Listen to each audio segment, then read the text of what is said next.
knowing what you know now, what advice would you give a person that's attempting to get where you are within your real estate journey in Mhm. regards to balancing life and business? The biggest challenge I've had with life and business is having partnered with some people who ended up not being good business partners and subsequently not very good friends. And the amount of time and money that I've lost and emotional challenge and turmoil that I've gone through trying to pay my investors back because these other people couldn't, wouldn't, or didn't perform, or maybe they even embezzled money, which happened to me a few times. The turmoil with me having to go to my investors and still pay them every month, I would restructure that to say, look, if somebody stops paying me, I'm going to have to stop paying you, and we're going to have to figure it out after I take it over. My personality was that I would just continue to pay my investors every month or every quarter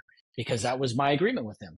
And I would go back in time and say, I'm not going to make payments if payments aren't coming into me. And I would save myself a lot of frustration, lots of lost sleep.